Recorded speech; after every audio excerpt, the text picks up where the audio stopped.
Venice, the incomparable city, and Bugatti, the incomparable car, each the epitome of art in design. And now both legends stand together. There is a component in our car that is the art. They have an expression: if you can do something that you love to do, like working on the cars and being involved in them, it's like dying and going to heaven. It's just a fabulous car, you know. It handles beautifully, it's got loads of power, it's got nice little narrow tyres, so, you know, you can put the car where you want it. It's just a very, very good old car.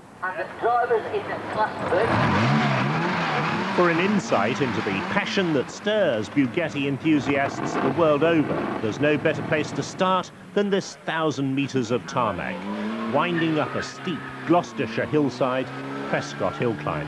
You'll find Bugattis here, as well as the contemporary competition like Bentley, Morgan three-wheelers, and even this fearsome 6-litre GN Special.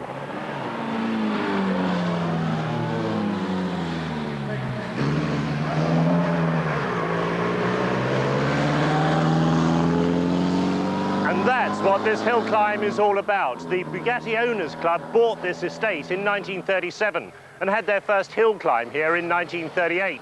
And the cars have been sprinting up here ever since.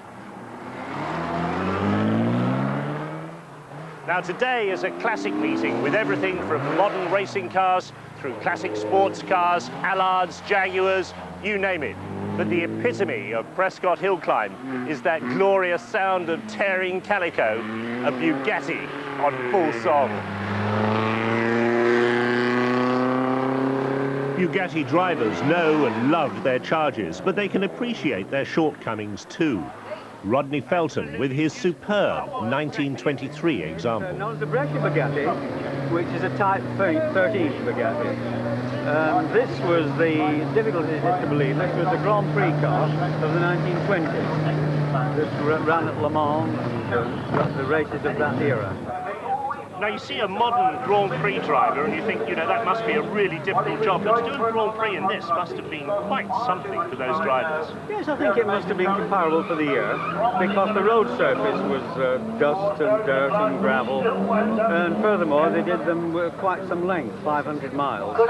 And these would average 90 miles, 95 miles an hour plus for that period of time. On these sort of narrow tyres? Oh, yes, on narrow tyres. And what sort of brakes have you got on this? Terrible. Terrible brake, so you have to be a little bit careful. And I think that you can see the old films where they lose speed through sliding them. I mean, they must have gone through tyres quite fast, I suspect. In the 4 years before the First World War, Ettore Bugatti had set up his factory and made his name in motor racing. But it was the 1920s, the golden years, when his cars swept all before them. A win at Le Mans in 1920 was to herald 2,000 major racing victories. And 75 years later, Bugatti was back at Le Mans, this time a solitary example of an EB 110, a car produced by a new Italian company bearing that proud name. After lying a creditable 6th overall, the car hit major problems. 5 turbochargers had to be changed, and the car finally halted in the last 45 minutes of the race. But the broken-hearted Italians vowed they would return. After all, they aspire to a truly great racing heritage, as the cars at Prescott show. And Charlie Dean, I mean, this sums up for me the epitome of a real racing car. What is it? Well, really, it's a derivative of the last racing Bugatti, and it has a 4.7-litre engine, which was derived from an earlier Bugatti engine, which was a 5-litre, with a steel block, cast iron block. This has an aluminium block and a lot of magnesium on it. It was built for the sub-750 kilogram formula, and in a kind of last-ditch attempt by Bugatti to beat the Germans. And what sort of power output does it deliver? It's on petrol at the moment, and probably about 350, something like that. On methanol, on alcohol fuel, more like 450. You know, containing that sort of power through this sort of chassis, it must be a very exciting ride. Yes, I'll tell you when I find out. A fearsome car, but then Bugatti was always at the cutting edge of high performance. This is Black Bess, a Type 19 racing car which left the Bugatti factory at Molsheim in 1913. It was Bugatti's only car to feature chain drive. A sister car ran at Indianapolis, where Bugatti impressed the Americans as much for his engineering skill as his sartorial elegance. Today, Black Bess is maintained in the Oxfordshire workshops of Ivan Dutton, a mecca for Bugatti enthusiasts from all over the world. Well, I've spent a lifetime in cars, and my father in cars before me, and when I was a kid during the war, they used to talk about nothing else but Brooklands and Bugattis and stuff like that. And then I went off modern racing and did all the things that young blokes do probably, and then eventually it came back to the Bugatti, really, and I decided to get involved in them, and I got involved in them, and now, really, there's no other car because I can see the magic of them. Bugatti's often called a genius with metal, but was he a magician as well? Well, I don't think he was so much a magician. I think really he come from a family of artists. They'd obviously, from a little boy, they probably thought about nothing else but line and form and what have you. So when it came to designing a car, he obviously used all the artistic background that he got. So he not only made the thing work, but he made it look beautiful. And obviously, there are funny things like the crankshaft. I mean, he designed this unbelievable roller bearing crankshaft, which when you look at it is a very funny design. But when the days when there was no oil available, I mean, this thing would probably have run on cooking oil if it had needed to. And so they could drive it for 300 miles in Targa Floria, flat out, never break, never give any trouble, because it was a roller bearing crankshaft. And every little bit he made, he obviously looked at it and thought, well, no, that doesn't look quite right. We'll make it look beautiful. And that's exactly what it does. Beautiful looking they might be, but Bugattis could be temperamental, just like Le Patron himself, who could take a pretty cavalier attitude to owners' reliability and maintenance problems. One man famously complained his car had broken down. "See, it doesn't happen again," was the curt reply from Bugatti. No such complaints about Black Bess. Even after 80 years, her engine is still going strong. Now, this is the heart of Black Bess, a 5-litre, 4-cylinder engine. That's over a litre per cylinder. The biggest 4-cylinder on the market today is Porsche's 2.5-litre unit, so you can just imagine how big the pistons must be. And I think it's a far more attractive piece of machinery to look at than today's computer-controlled, catalyzed devices. This is real torque. Not to mention 100 brake horsepower delivered at a leisurely 2,400 RPM. Highly efficient for those days. So, Ivan, how do I start this beauty? Retard ignition, couple of pumps on the handle.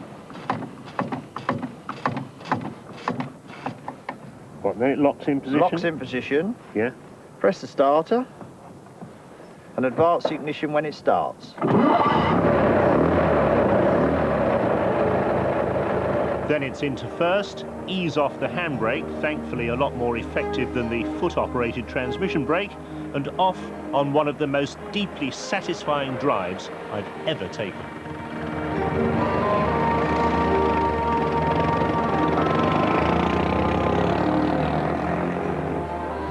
Black Bess's life is known almost from the day it left the factory. Bugatti was a great friend of early French aviator Roland Garros, who ordered a Type 18 chassis and then had installed upon it a sporting 2-seater body. When the First World War broke out, Garros took his Bugatti to the front with him, and he became one of France's top air aces. But he was killed in the air just 3 weeks before the armistice.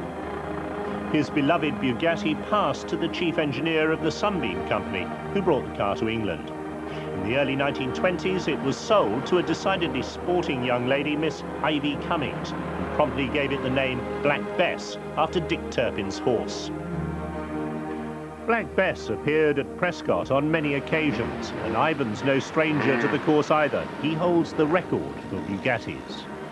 It's a Type 35B, and it's really the racing car that Bugatti arrived at by 1930. And obviously it's a lot more powerful, and it's a completely different car to a 1914 car. When we were at your workshop, this was in very small pieces. That's right, we were busy working on it, getting it ready for today. And really, we only just finished it. We're still running in, as they would say. Now, this is a supercharged car. I mean, how powerful was it in its heyday? Well, I think in the heyday it probably gave just as much power as they give today, because they used to run them on alcohol fuel then. We run it on alcohol fuel now. We think we're probably approaching 180 brake horsepower. And that's 180 brake horsepower going through a tyre which is what, 4 inches wide? Yeah. Is it a real handful? No, it isn't really, but it does make for a lovely car, because you have to be sensible. You can't just jam your foot down on the throttle, because if you did, you just go off. So you have to feed the power in, and halfway through a corner, you know, you could just put a bit more power on and get the tail out. So it's a lovely thing to drive. The worship of Bugatti has sometimes ventured into the obsessional. Mill owners, the Schlumpf brothers, built up a secret hoard of cars at Mulhouse, a collection which only came to light in 1977 when their company crashed and angry workers broke in to discover 110 Bugattis. This is the car that so many people come to Mulhouse to see. It's literally the star of the show. It's one of only 6 Bugatti Royales. Now, this is the incredible Coupe Napoleon, which was designed by Jean Bugatti for his father to use in the factory. If you were cynical, you could say he used it because he couldn't sell it to anybody else. One of the reasons there were only 6 made was that you had to be fabulously rich, even by the standards of the 30s, to even contemplate owning one of these. While the Royale is worth many millions, every Bugatti is worth a small fortune. But owners don't like to talk about values, and they don't want to see the cars rot in museums. They want to drive them at events like this, an international Bugatti meeting held in Italy last year, when over 100 cars from all over the world converged on the ancient centre of Cremona. Cars which in many cases have been in the same family for generations or have been restored from little more than boxes of bits. The owners came not just to polish and admire each other's toys, but to put their cars to a stiff test of performance and endurance.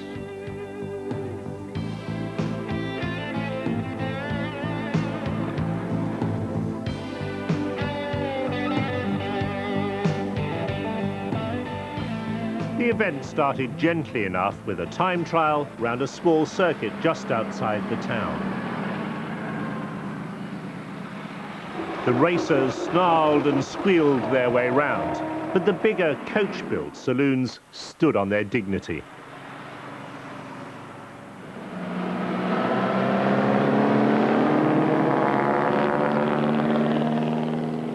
But then it was down to serious business and a long, fast road section to the next halt in Mantova, home of another motor racing legend, Nuvolari.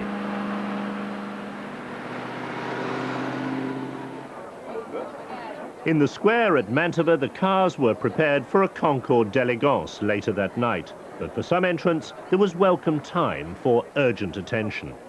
Dutch driver Simon Klopp, in one of the most spectacular cars on the event, had been having trouble most of the day.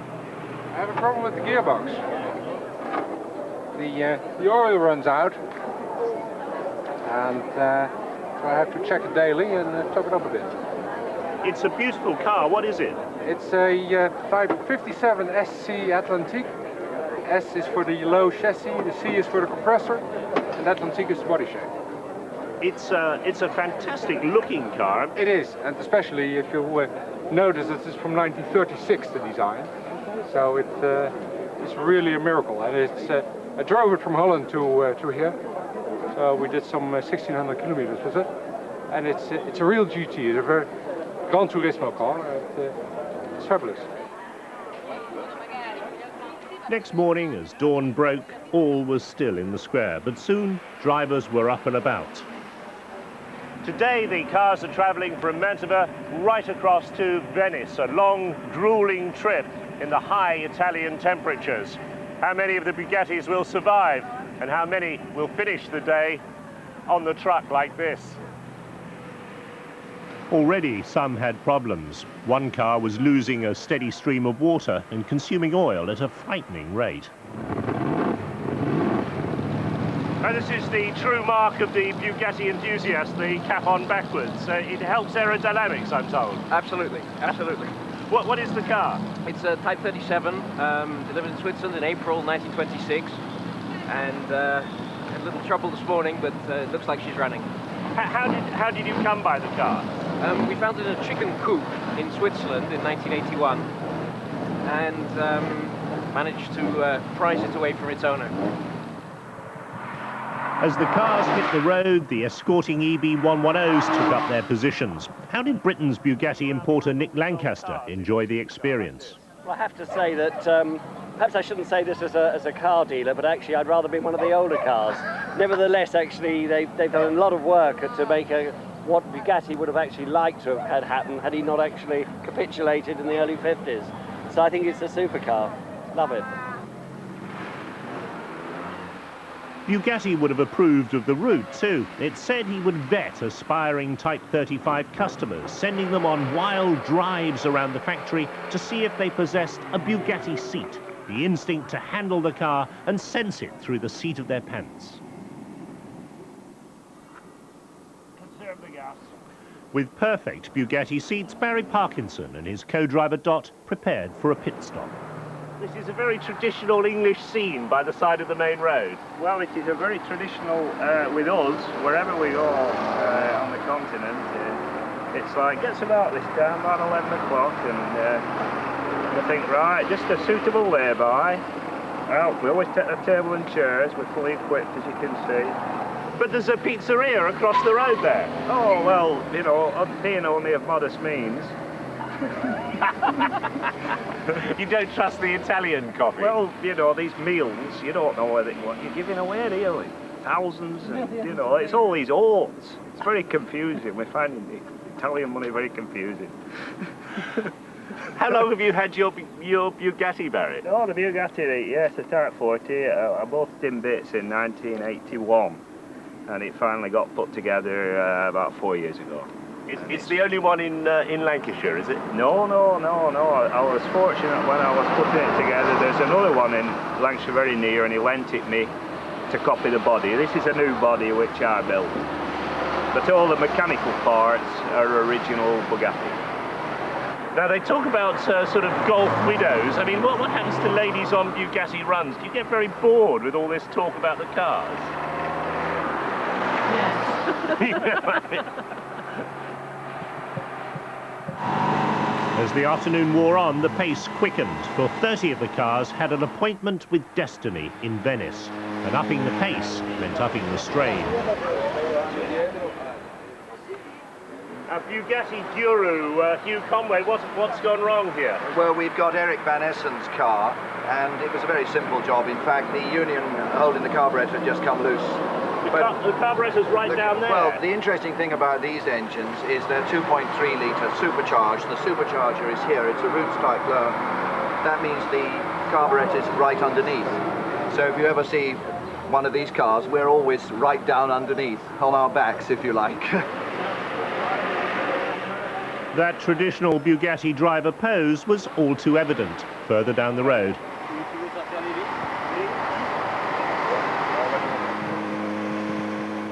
But all the cars destined for display in Venice made it to the rendezvous on time. Now, if you were told your car was to be transported to the heart of Venice, you might have expected some sort of car ferry. But this is Italy.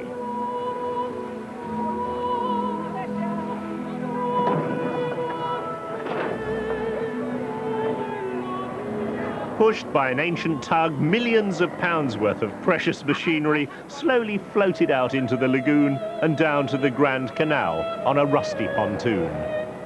Cars are beautifully built. We always compare the engines, the mechanical works, to a Swiss watch.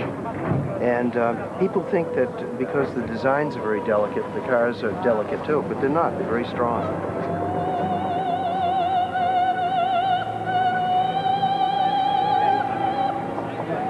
The prospect of a perilous transition from pontoon to San Marco Square had some drivers' hearts in their mouths and others reaching for their swimming costumes. I had a swimming crayons in my car, so I was waiting till we had a jump in the water, but it's okay.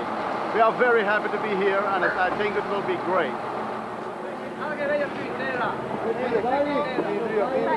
Isn't it? Yeah. You know, you don't know what the Italians do. It's always the Italian way. And they can't do it properly the first time, so I'm worrying very much. But the fears proved groundless, and after some very careful manoeuvring, the cars made their way ashore. As soon as these ones in the front get out of the road, we're going to take a wee run at it. We'll jump it.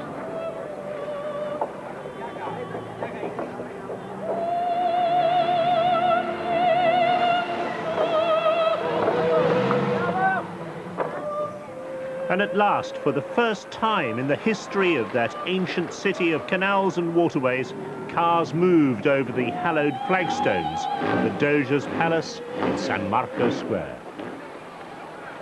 Well, it's pretty special. I don't think this has happened before, but the Italians are pretty proud of Bugatti, and they're pretty proud of all this, so they managed to get them both together. But hardly a traditional Bugatti colour.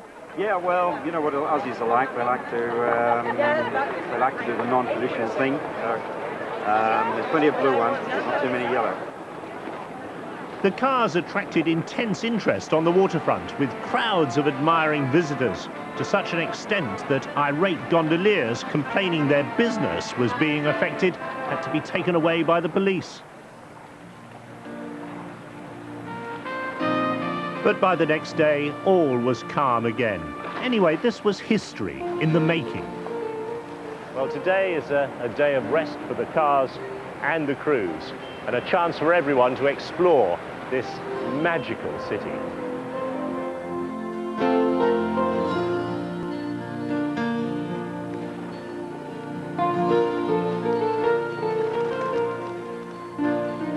Venice, which of course has so much to offer, but why had the city granted Bugatti such a privilege?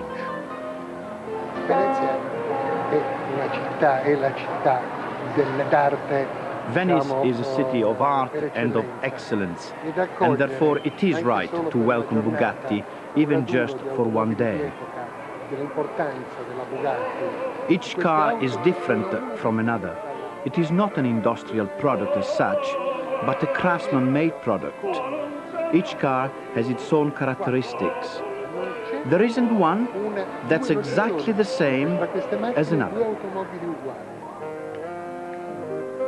Therefore, it is right to welcome Bugatti, and that we reserve this very special place for only very important things.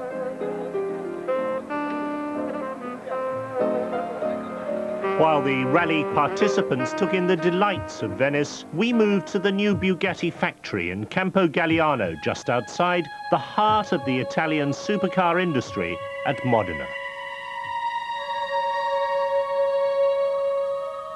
Test work was progressing on their yet-to-be-launched four-door saloon, the Ital-designed EB112.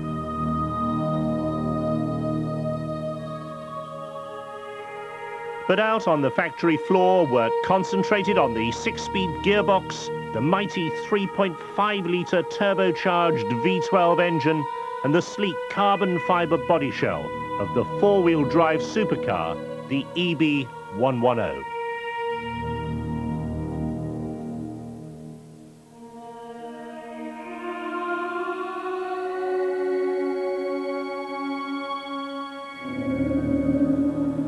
And here you have it, the finished product. A lengthy process that started with the delivery of a bare carbon fibre tub from Aerospatiale. When the factory's fully up to speed, they say they'll be building one of these things every day. Now, I won't say they're worried about my driving, but as soon as I said I wanted a quick run round the block, every red light in the place started flashing.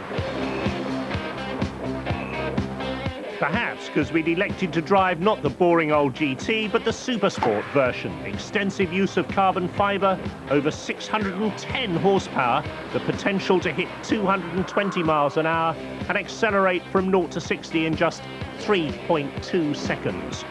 Michael Schumacher's got one and he reckons it's great, but then he's not a bad driver and it was raining ever so hard.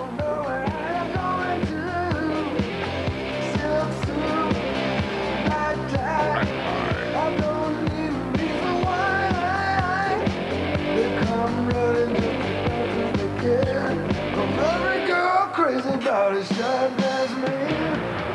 Well, that at least shows the car is perfectly tractable and very easy to drive, and as you'd expect with four-wheel drive, immensely reassuring in these wet conditions. And in first and second, at least, it's blindingly quick. But a car like this is designed to go storming down the autostrada. Let's see how we get on. With at first grim determination and then with barely concealed glee, I piloted this monster out through the traffic.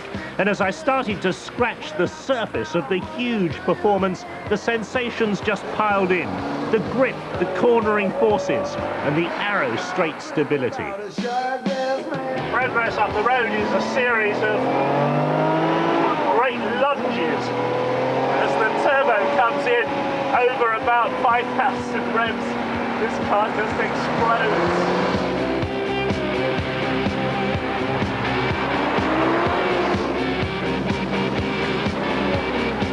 This feels very much the stripped-out racer of the range with its simple floor covering, and instead of a wooden fascia, you've got this carbon fibre. I suppose that's reminiscent of the turned aluminium dashboards of the old Bugattis. In the middle, a great big rev counter that's orange-lined at 8,000 and red-lined at 8.5, and a speedometer tucked under the wheel rim that reads round to 400 kph. That's a maximum speed of 250 miles an hour. This thing doesn't go that fast, does it? Well, I don't know. How do you know? But the Supersport humoured me, forgave me, and ended up convincing me I really could handle all that power. You very soon learn that the only way to reverse your Bugatti in safety is like that. And if it's a day like today and you're in your best bib and tucker, it's a bit of a pain. Oh, and another thing.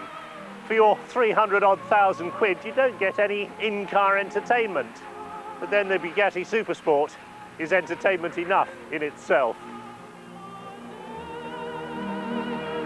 Back in Venice, breathless but unscathed, we were just in time to find the cars sailing away from the quay at the end of the rally. I buttonholed a beaming Romano Artioli, president of the new Bugatti company. How close did he think were the links between the old Bugatti and the new? If you forget the past in your activity, you cannot do the best for the future. It's very important to maintain the feeling, to maintain the philosophy of the make. If Ettore Bugatti was alive today, you think he would have made a car like this?